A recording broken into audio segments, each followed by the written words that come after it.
Hey, it's Emily from WTI. And ladies, socks are back. I know there was this whole craze where we weren't supposed to show our socks at all for a while, but thank goodness that is out and cute socks are in. And I am obsessed with this 5-pack of ankle socks with lace from the Kimkshine store. These are the perfect socks for all your booties and ankle boots.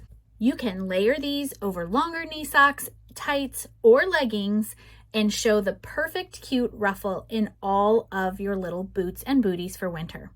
They're also cute with all sorts of shoes. They're even adorable with your sneakers. I love getting these in a 5-pack because this means that the variety of colors matches all of my outfits. I love this kind of boho neutral but still colorful vibe going on with this. It's definitely the hues and tones of most of my wardrobe, and I think you'll find that it coordinates perfectly with most of your outfits as well. I was able to pair these with all of my boots and booties, and I think they look so cute with all of them.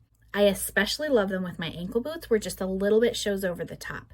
But I also think they're really cute with more of the booty style boots where you get to see more of the color of each pair of socks. These are great in winter when you're wearing tights because sometimes tights in your boots, your feet still get pretty cold. But if you layer on a pair of these socks, it provides great padding and insulation. Honestly, I couldn't be happier with these socks. The fit is great. They stay up. They don't slide down in the back of your boots behind your heel, and they're nice and snug, but they're not too tight. There's plenty of room in the toe box. Honestly, they're just the perfect cute little socks. So if you want to get back to showing our cute socks with our ankle boots, this is the multi-pack for you. But that's my point of view.